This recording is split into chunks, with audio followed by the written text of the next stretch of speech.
El tema de reformas electorales ha creado desacuerdos entre los representantes de los principales partidos políticos, una situación que ha impedido continuar con los cambios en dicha normativa. Expertos aseguran que los congresistas se tiran la pelota entre ellos mientras avanzan los tiempos y vence el plazo para que puedan aprobarse.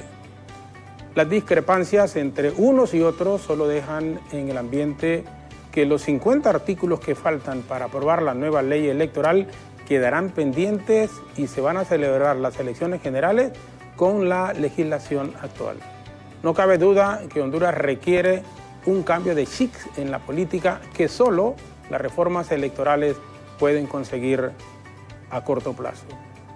La pregunta aquí es, ¿hay interés verdadero en crear estas leyes a favor de la ciudadanía? ¿O es que acaso la clase política quiere seguir en conflicto, en señalamientos y en crisis permanentes? Se espera, incluso se había dicho que la semana pasada el Poder Legislativo iba a culminar la discusión de esta nueva ley electoral. El propósito era que la misma estuviese lista antes del 27 de mayo, que es cuando se hace la convocatoria a las elecciones generales. Sin embargo, las mismas aún están en el aire. Hoy nos acompañan dos distinguidos congresistas para tratar esta temática. Nos referimos al vicepresidente de la Cámara Legislativa, el abogado Reinaldo Economo del Partido Nacional, y el honorable diputado por parte del Partido Liberal, el ingeniero Juan Carlos Elvirri, que está aquí con nosotros en el estudio, y el abogado Economo vía Zoom desde San Pedro Sula.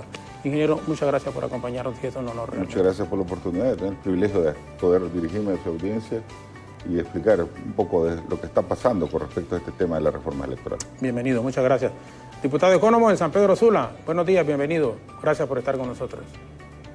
Buenos días, Jorge Zelaya, un honor estar en su programa con una figura como usted, icónica en los medios de comunicación, pero sobre todo con mucha imagen de responsabilidad y seriedad. Estar acompañado de mi compañero diputado, a quien tengo mucha estima, mucho respeto, a diputado Juan Carlos Elvirri, pues con gusto debatimos sobre temas de interés nacional y sobre todo el tema de las reformas electorales que para mí son trascendentales. Así que muchas gracias por permitirme estar aquí en este programa. Gracias, diputado, gracias, abogado. Ingeniero, realmente ¿qué es? Mire, estamos el jueves, se hace la convocatoria. Si no, ¿cuándo están convocados ustedes a esa sesión? Hoy. Hoy. Hoy a la tierra. Bueno, si no se hace hoy, mañana o el miércoles, olvidémonos de reformas electorales para las elecciones generales. Mira, un tema delicado. La institución electoral, yo no solo quisiera hablar de la ley electoral, porque la gente enfoca sobre la ley electoral, pero es el sistema electoral en sí, el que está en precario. Sucedió la reforma de lo que corresponde a la Constitución en enero del 2019. Mejor no se hubiera hecho nada, porque haber hecho eso ha quedado un entuerto jurídico con respecto a lo que ha quedado. Y digo esto yo porque la institucionalidad se vuelve bicéfala. Consejo Nacional Electoral, Tribunal de Justicia Electoral. Uno sin ley y el otro con una ley a medias. Y prácticamente con una institucionalidad débil, sumamente débil, con una serie de entuertos jurídicos, porque el problema de nuestro medio también es que no solo la ley electoral. Si hoy convocaran el proceso electoral, no solo debe citar la ley electoral que data del 2004, sino que debe citar la ley especial que creó el CNE, que son 42 artículos, debe de convocar los artículos transitorios que se aprobaron para el tema del censo electoral y deja en precario la situación de justicia electoral, que de por sí nunca ha existido, y el problema de impunidad electoral ha sido un grave problema. Mire las consecuencias de no tener realmente voluntad de aprobar el proceso electoral, porque el problema de nuestro medio, que la segunda vuelta, un ejemplo, que es otra ruta jurídica, el tema de la regulación de la reelección debieron de haber sido parte del escenario en este proceso. Son parte de las 14 recomendaciones que estableció la misión de observación europea en el 2014, y no se ha querido poner atención. Por favor, yo invito al Partido Nacional que reflexionen qué es lo que está pasando y hacia dónde estamos caminando con esto. Y digo yo al Partido Nacional porque es quien le toca agendar estos temas. La ley orgánica del Congreso no da ninguna potestad. Yo soy diputado, pero no tengo ninguna potestad en la agenda. Y obviamente cita y dice la ley orgánica que el presidente va a convocar a los presidentes y sus jefes de bancada para definir la agenda, pero no es cierto, eso no funciona. Y eso ha venido con una actitud prácticamente que está llevando al sistema electoral nuestro a una situación fallida, que va a generar más crisis social, más crisis económica y un nivel de inestabilidad que no es la salida que nosotros queremos. Diputado Ecónomo, sobre estas primeras apreciaciones del ingeniero, ¿quién nos puede aportar? Señores, en definitivo el Congreso tiene una responsabilidad histórica para la reforma electoral. Yo debo reconocer en el doctor Mauricio Oliva que tiene la voluntad, que ha sido un hombre que ha tratado de que hayan reformas electorales, pero durante 3 años yo creo que todo el pueblo hondureño aspiró que hubieran reformas profundas, que sean reformas realmente que vengan a transparentar los procesos. ¿A qué me refiero yo? Tuvimos tanto tiempo y yo no estoy buscando culpables, yo no estoy hablando de culpables en gobierno. Tanto el Partido Liberal hizo sus propuestas como el Partido Libre y el Partido Nuestro, por medio del presidente del Comité Central, Reinaldo Sánchez, hizo las propuestas para las reformas electorales. Pero volvemos a los vicios del pasado. Volvemos a aquellas sesiones donde me imagino que usted se acuerda muy bien, donde en una madrugada o a medianoche se querían aprobar cosas que no se pudieron aprobar durante 2 o 3 años. Deben haber reformas electorales. Hoy estamos convocados a las 10 de la mañana para que hayan reformas electorales, pero yo quisiera que haya un compromiso de las diferentes bancadas. Y yo en esto soy claro, y lo he dicho en varios foros, y ahí ha estado Juan Carlos, que yo hablo a título personal. Yo soy uno de los 128 diputados. Yo respondo por los actos míos de Reinaldo Ecónomo y por los actos de mis hijos menores de 18 años. ¿Qué quiero decir con esto? Yo sí quiero reformas. Yo sí quiero que hablemos, y no tengo ningún problema en que hablemos del tema de la segunda vuelta. Ningún problema. Eso es un voto reflexivo.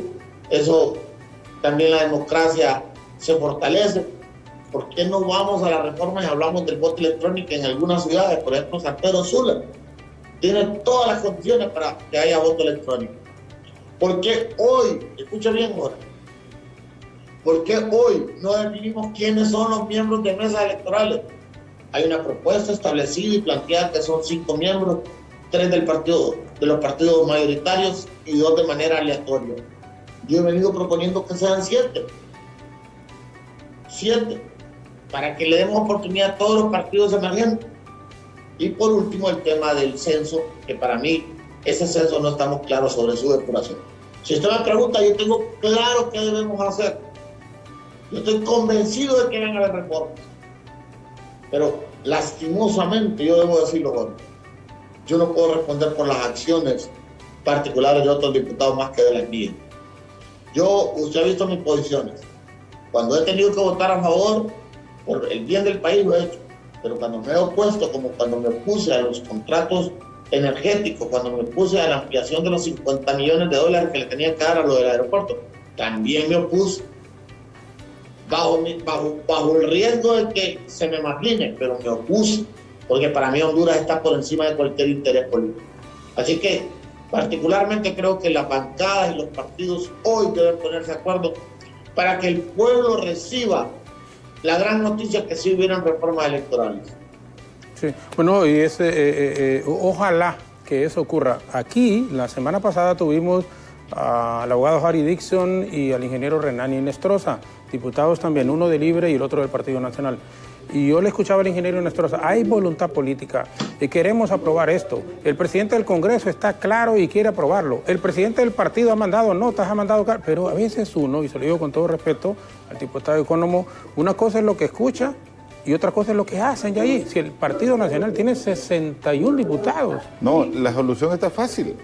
Que se discuta lo que está dictaminado, sí, lo que se acordó. Está fácil. Solo que se discuta lo que está acordado. Ya está dictaminado, ya está firmado el dictamen. Hay mayoría de miembros del Partido Nacional en la Comisión de Dictamen. Ya está, solo de afirmarlo. El problema es que han querido cambiar las reglas del juego. Han querido cambiar el dictamen. Porque no están de acuerdo con el tema de la mesa electoral. Y yo quisiera pedirle un favor.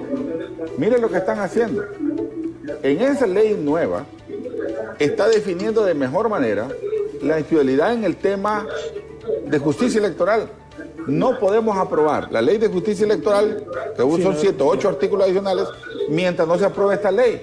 ¿Por qué? Porque esa ley es la que define los criterios primarios de interposición y apelación. Y hoy lo delega en otra institucionalidad.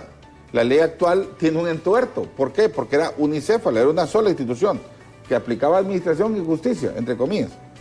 Pero aquí no ha habido justicia electoral. Entonces creo que ese entuerto que están dejando ahí, digo están dejando porque es parte de la voluntad de agendar o no, y de discutir o no, se debe a que quieren cambiar el dictamen y no se va a permitir el cambio del dictamen porque fue un acuerdo ya establecido. Sí, en los mismos partidos, en los mismos partidos, estamos hablando Nacional, Liberal y el mismo Libre, ¿entiendes? Y participaron todas las fuerzas políticas. ¿Por qué han querido cambiar eso, abogado? Bueno, mire, primero, han habido algunos atrasos permanentes en todo lo que es este proceso. Por ejemplo, no me consta a mí, pero explicaba el diputado Antonio César Rivera Calleja que el día, que hace 3 días, se convocó una reunión y que los amigos del Partido Libre nos representaron.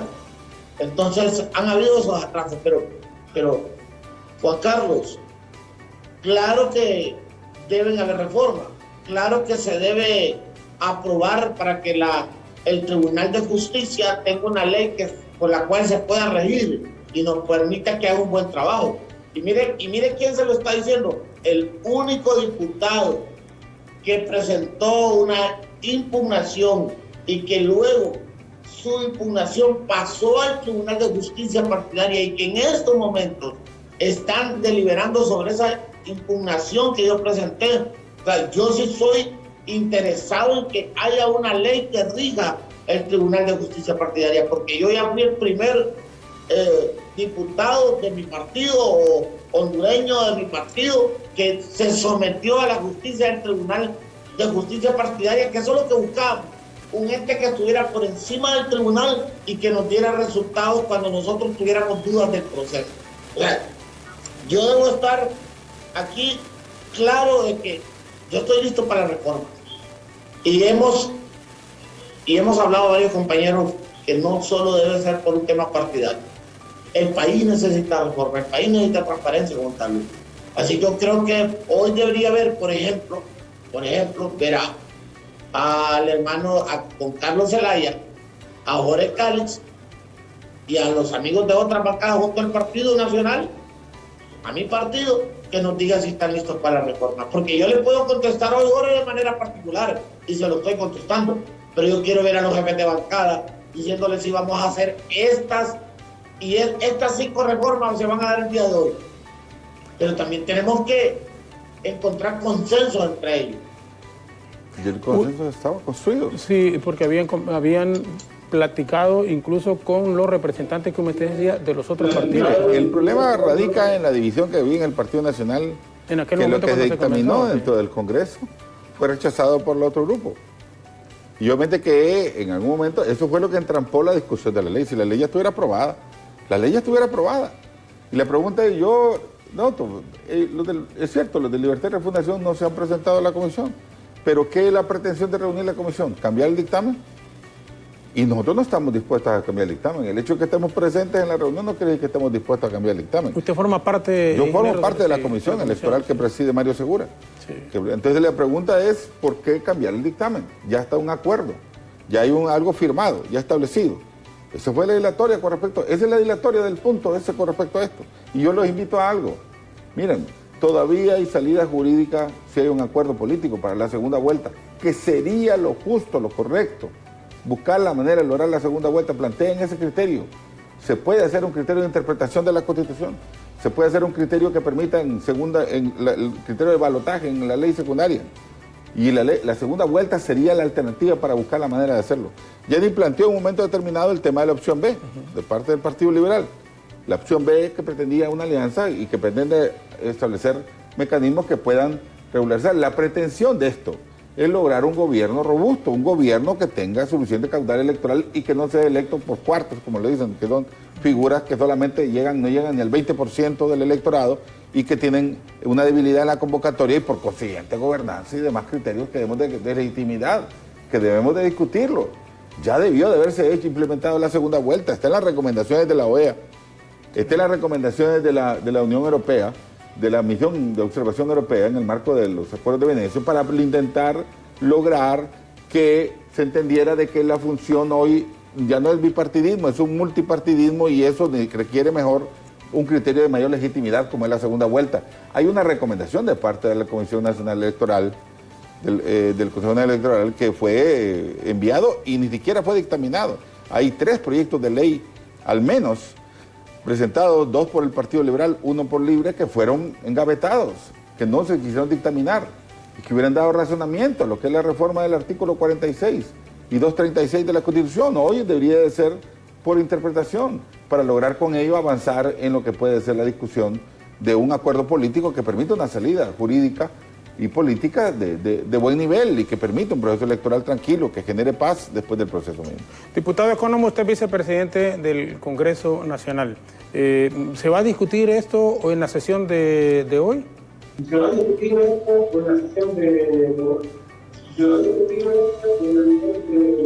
Hoy el presidente Oliva ha puesto un Twitter, pero yo y apoyo la decisión del presidente Mauricio Oliva Herrera de que él está decidido a que haya reforma. Pero yo tengo que ser claro, en la agenda legislativa del día de hoy no tenemos claros los puntos que vamos a tocar sobre la reforma. En mi opinión, teníamos que haber tenido en esa agenda qué reformas vamos a hablar, de qué reformas vamos a hablar hoy. O sea, ¿cuáles son pues repito, las 5, las 7, las 10 reformas que estamos dispuestos a tocar?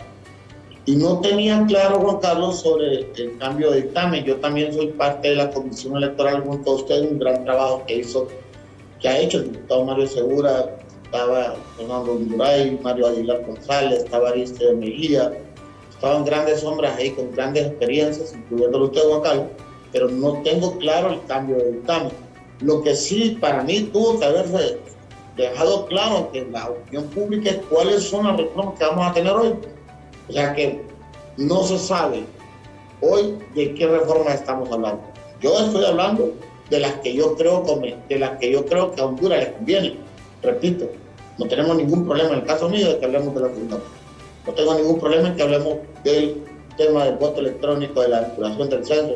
Y lo más importante es cómo va a estar integrada la mesa electoral, porque eso es crucial. Al final de cuentas, y yo creo que nos han pasado, y miren, se lo voy a decir a usted, estoy seguro que ahorita, pasando las elecciones, a usted se le cometió alguna injusticia con sus votos.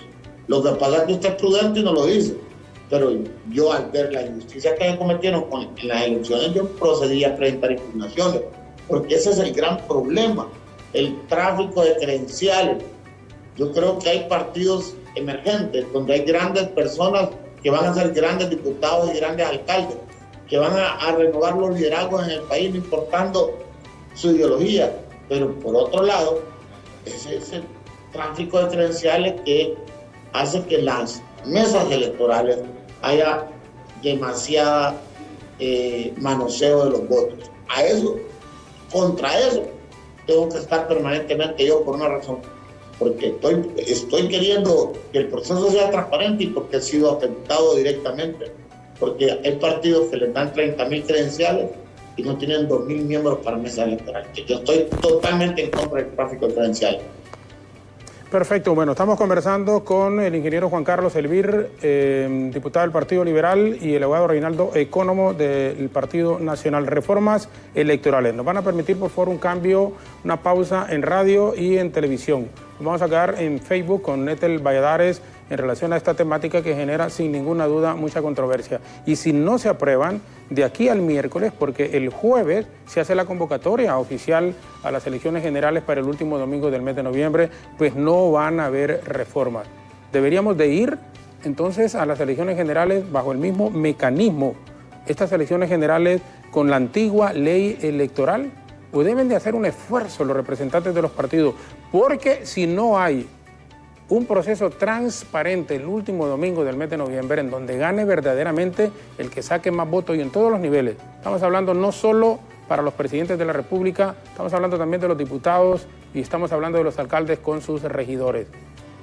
La gente quiere que exista transparencia en el proceso y recomendaciones que se hicieron en el país no se están aplicando, no han podido llegar a entendimientos lastimosamente. Entonces es peligroso en momentos como los que estamos viviendo en el país, cuando la credibilidad del político tradicional se ha ido perdiendo paulatinamente. Una pausa breve y regresamos en un instante con nuestros distinguidos invitados sobre esta discusión de sí o no.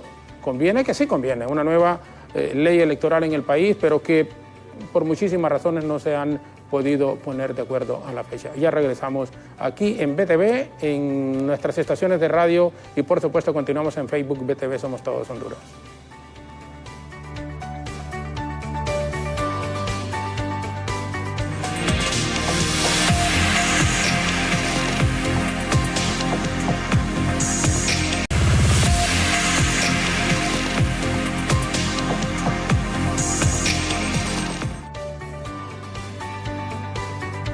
Volvemos a la televisión abierta y en nuestras estaciones de radio en la zona norte y la zona central del país, y continuamos en Facebook.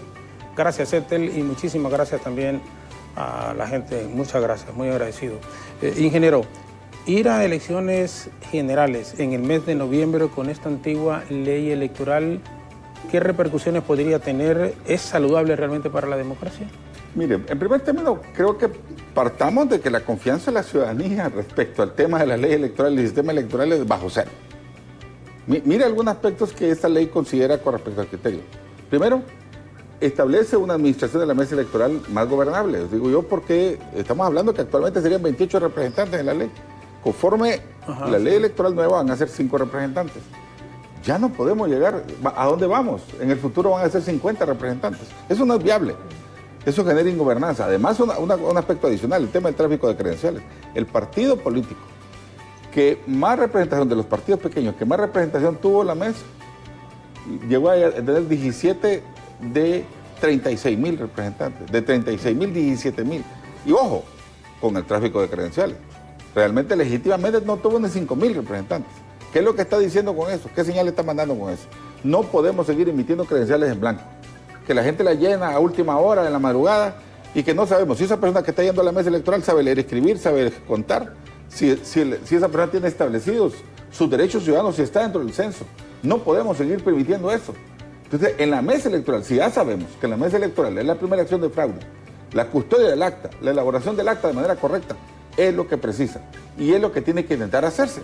Buscar la manera de elaborar bien la administración del acta y obviamente también que un juramento por escrito de un ciudadano entienda que una función delegada por el Consejo Nacional Electoral le responsabiliza de esa acción pública, de esa función pública, y que cualquier delito que exista de falsificación de esa información, cotejando el librillo con acta, cotejando el librillo con los votos, tiene que ser un criterio que aplique la ley en los siguientes pasos, porque si no hace los medios de prueba en ese momento, llega usted a impugnar con el acta nada más, las pruebas de que usted hubo una falsificación.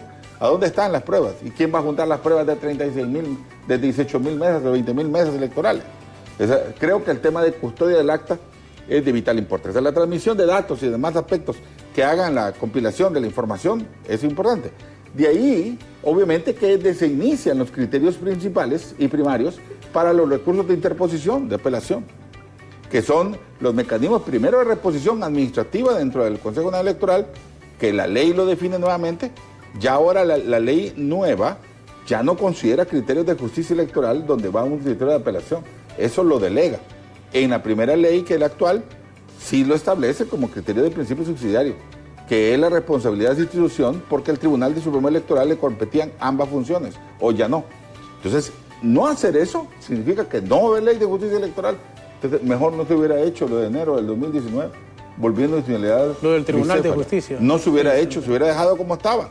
Porque es un entuerto jurídico que están dejando, y obviamente dando espacios a qué, a interpretaciones, a formas de aplicación justicia que no van a tener ninguna salida jurídica. Lo que estamos haciendo es un entuerto, es un enredo que va a complicar mucho más. Imagínense eso a nivel de figura presidencial y que termine anulando un proceso electoral por un criterio mal aplicado.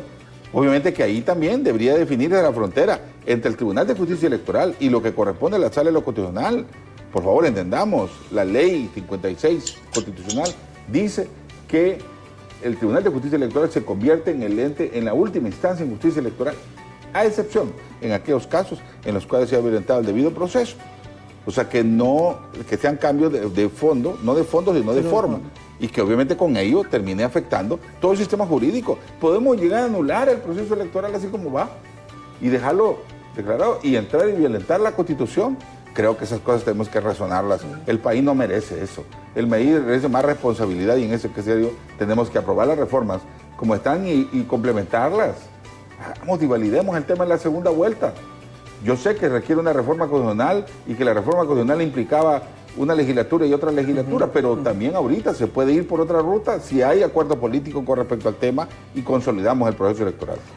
Abogado económico, bueno, el tiempo se acorta, tenemos 3 días, pero debemos entonces ir a las elecciones generales bajo el mismo esquema, como le apuntaba el ingeniero, de la anterior ley, bueno, que está vigente obviamente la ley electoral actual, o hacer un esfuerzo estos 3 días para poder llegar a entendimientos, su partido con el Partido Liberal, con el Partido Libre, y bueno, siempre tomando la participación de los partidos emergentes o partidos pequeños en el país. Licenciado Jorge Zelaya, mire, debemos hacer un esfuerzo porque haya un acuerdo y que hayan reformas. No sería justo para el pueblo que no hubieran reformas. Voy a referirme a algo que platicaba Juan Carlos sobre el tema de las credenciales, por ejemplo. Yo soy de los que he estado de acuerdo que la credencial siempre vaya con nombre, para que tengamos la posibilidad de que esta gente también sea auditada y, como dijo Juan Carlos, que firmen un juramento de honestidad, de responsabilidad, para que ellos también puedan saber que pueden incurrir o estarían incurriendo en delitos si hay fraude y ellos firman ese fraude. Entonces yo vine y propuse que la credencial podría ser una credencial llena con un nombre, con un número de identidad y otra en blanco. ¿Por qué? Y le voy a contar lo que me pasó ahorita en las elecciones internas. El COVID está diezmando las posibilidades de personas que asistan a las mesas o algún problema de salud. Entonces teníamos una cantidad de mesas que algunas personas no se presentaron porque tenían problemas, que tenían síntomas o ya tenían COVID. Entonces, de cada 2 credenciales que le entregan a un partido político, que es una propietaria y una suplente, que la propietaria, si quiere, vaya con el nombre y apellido de la persona y que la suplente en blanco, para que nos permita tener la sustitución si alguien no se presenta por su estado de salud. En segundo lugar, Jorge, usted fue diputado. Juan Carlos sabe muy bien que lo que voy a decir es cierto. Si existiera voluntad, pero yo ahí quisiera incluir a los 3 partidos grandes, de los partidos políticos, de hacer la reforma, sí lo hay. Y si existiera el compromiso que debemos tener los diputados, pues no hay problema. Hagamos sesiones maratónicas. Es más, lo he venido diciendo de manera presencial, Jorge, no por Zoom, de manera presencial. Hoy, la reunión de hoy tuvo que haber sido convocado de manera presencial para que cada quien mire qué hace su diputado, por qué vota y si está comprometido o no con el país. Hoy, mire, los periodistas arriesgan su vida, los médicos arriesgan su vida, los militares arriesgan su vida. ¿Por qué nosotros no podemos ir a sesiones con sistemas de bioseguridad que nos permitan estar seguros, pero sesionando ante el pueblo hondureño? Así que claramente le digo, si hay voluntad, va a haber reforma. Si existe compromiso, debe haber reforma. Si ponen a Honduras primero, deben haber reformas. Por lo menos yo, Reinaldo Económico, le digo, estoy listo. He estado ayer, estoy hoy y estaré mañana listo para que hayan reforma electoral. Ok, pero ¿esa misma posición maneja su partido? No, y ahí yo creo que Juan Carlos, cuando habla, se refiere también a la posición de una gran mayoría de mis compañeros. Una gran mayoría de mis compañeros tienen una posición que creo que es una posición que tiene que ver con las instrucciones o la disciplina partidaria. Yo soy muy disciplinado en el tema partidario. Siempre he estado firme con ellos, pero debo decir, cuando como abogado fui a las aulas universitarias y me preparé, entendí que yo tenía que primero leer todo lo que voy a aprobar, en primer lugar, y en segundo lugar, entender que el país está por encima de cualquier interés político. Gracias, Aguado. Ingeniero, ¿su bancada está en consenso para aprobar estas reformas? Sí, sí la veo en el criterio, porque usted sabe lo que ha venido pasando en el partido. No podemos desconocer lo que ha venido pasando, pero se ha venido unificando criterios y yo estoy seguro que ellos van a estar absolutamente a favor de que se apruebe todo conforme está el dictamen en este criterio. Y habrán otros criterios que normalmente usted sabe que la normativa de un dictamen es someterla al Pleno y en el Pleno habrá debate. Si hay algunos cambios, pues se establecen. Obviamente que en el problema de esta ley, en la celeridad que se ha aprobado y buscando los consensos y entendiendo los criterios de gobernanza dentro del Congreso, se ha resuelto discutirlo por capítulo, no artículo por artículo, porque si no, nunca terminamos con respecto a esto. Es otro problema también grave. Algunos pedirán más democracia, pero a veces demasiada democracia también, ante la falta de madurez nuestra, se complica el panorama. Entonces, pero por esa razón la importancia de los acuerdos, por esa razón la importancia también de los acuerdos de las fuerzas políticas que pueden juntar los votos, porque son 86 votos que tienen que ser aprobados y con la acta ratificada, obviamente, en este caso particular. Sí, bueno, pero los 86 votos, por eso dije al comienzo, 61 del Partido Nacional y 30 son ustedes, ¿no? 27, 28. 28, bueno, pero 28 y 61 estamos hablando de... pero no puede jugar el riesgo. Mire el riesgo que implica esto. Mire el riesgo que implica esto. Si un artículo, si un capítulo de esos se somete a votación y ese capítulo no es aprobado, votó todo el proceso. Así es, no, totalmente Por de lo acuerdo. consiguiente, no se puede correr riesgo. No puede estar hablando usted de votaciones de 86.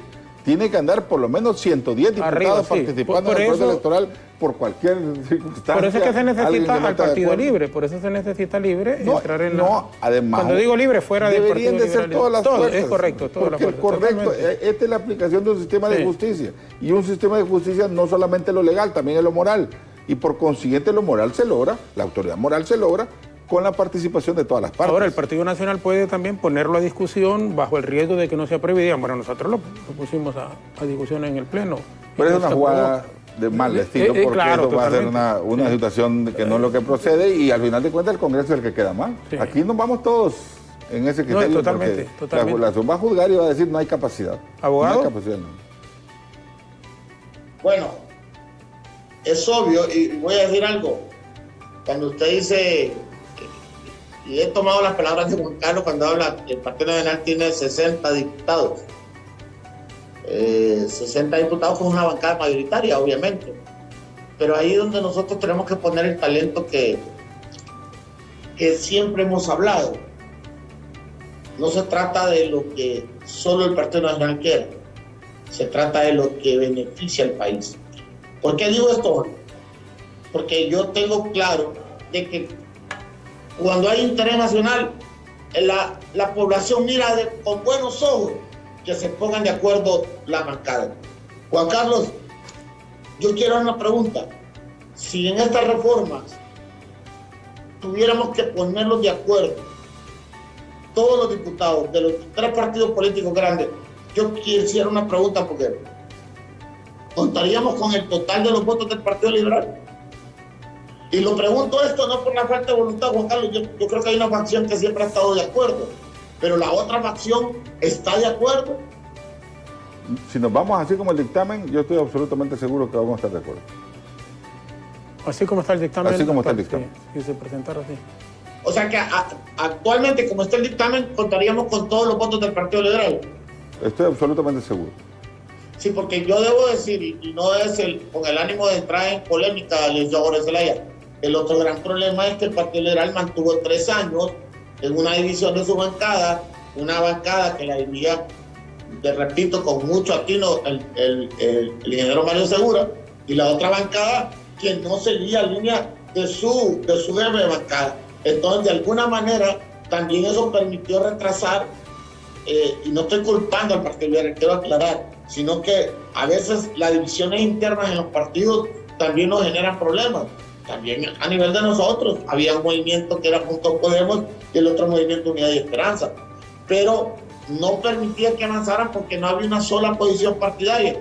Ya si el dictamen que ya está, todos los diputados liberales están dispuestos a votar de manera disciplinaria en bloque, pues yo creo que eso es un enorme avance, Juan Carlos.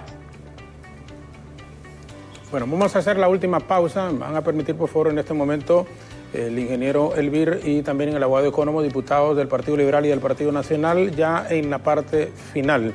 Vamos en radio y en televisión con la pausa en este momento al volver. ¿Qué le espera al país si no hay consenso para estas reformas electorales? Tenemos hoy lunes, mañana martes y el miércoles. El jueves por la noche, en cadena de radio y televisión, el Consejo Nacional Electoral va a convocar a las elecciones del último domingo del mes de noviembre con la ley actual, la ley vigente. Y, lógicamente, si no se han aprobado estas reformas en el Congreso Nacional, pues vamos a ir, desafortunadamente, sin reformas electorales a las elecciones del último domingo de noviembre. Pausa breve. Ethel continúa en Facebook en este instante y volveremos en unos minutos en televisión y en radio.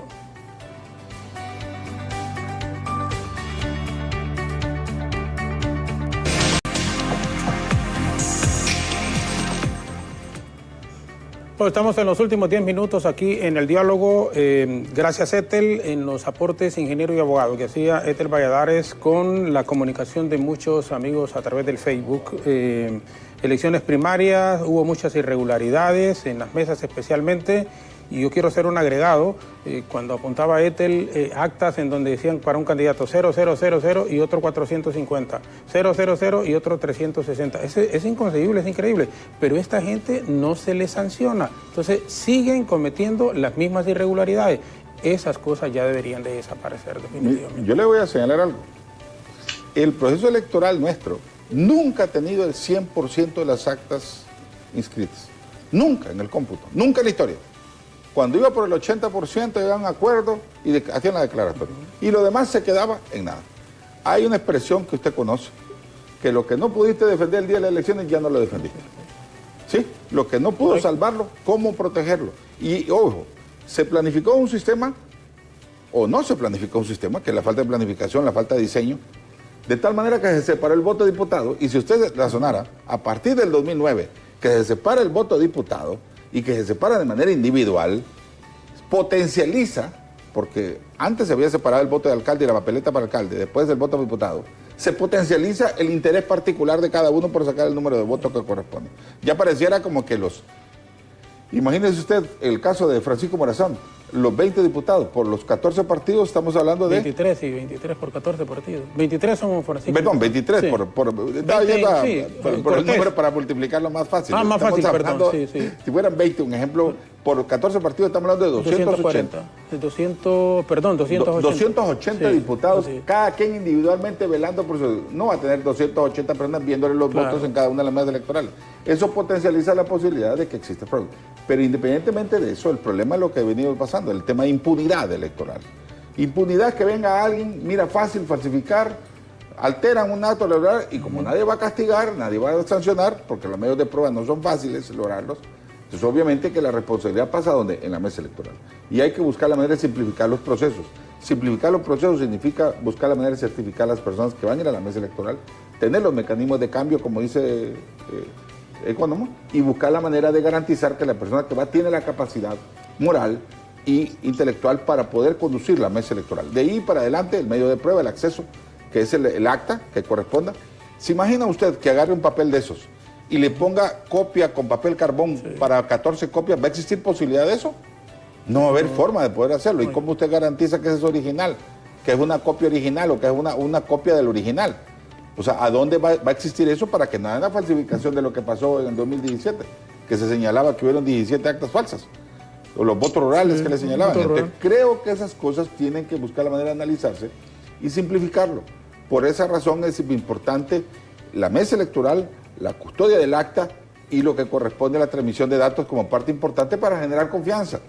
Sé que no es fácil este asunto, pero obviamente que el primer paso, y esto está definido en la ley electoral. Vendrán otros criterios reglamentarios que le corresponden al Consejo Nacional establecerlo y las cuestiones de logística y demás criterios para lograr garantizar también que la ciudadanía con su voluntad vigile el proceso. Fíjate que para los partidos que estaban reclamando de que no van a tener representación en la mesa, si son 5 representantes, ahora se establece una figura que es un fiscal observador, que la pretensión es que el fiscal acreditado pueda estar viendo el proceso electoral dentro de la mesa electoral dentro del espacio de la mesa electoral, obviamente sin interceder en la administración de la misma, pero pudiendo tener capacidad de hacer las anotaciones correspondientes en la hoja de incidencia. Sí, como dicen, con voz pero sin voto. Con voz pero sin voto en la mesa electoral. Abogado, ¿qué le espera al país si no se aprueba?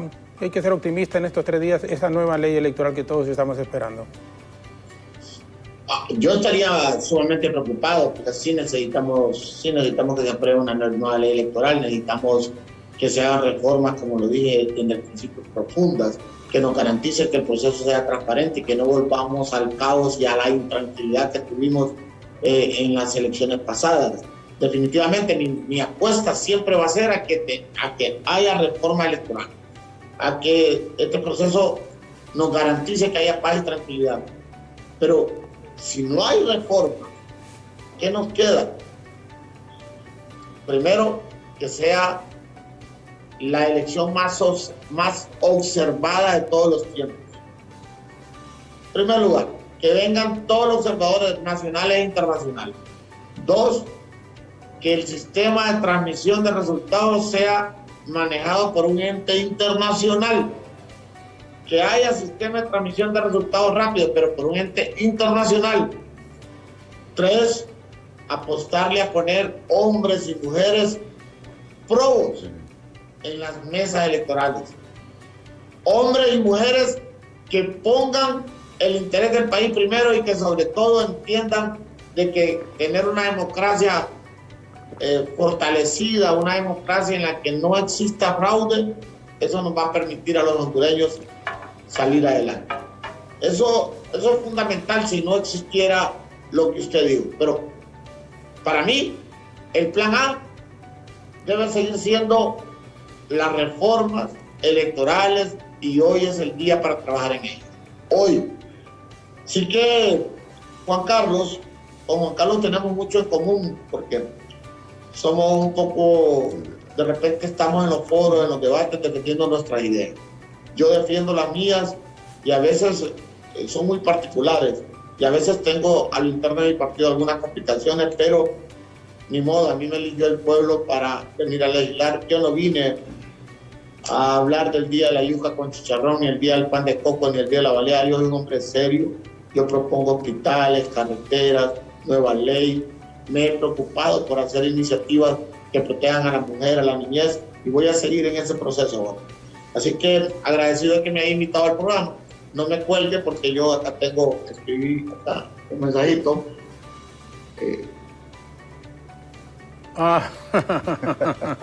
No, gracias, abogado. No, muchas gracias. Quiero desearle lo mejor, Jorge. Gracias. Yo respeto mucho a su familia, soy amigo de sus hijos, pero soy amigo suyo. Gracias, sí. Y estoy seguro que usted es un hombre prudente, porque usted puede tomarse el tiempo de hablar de muchas cosas que le pasaron en las elecciones a usted, porque es un hombre sumamente carismático y popular.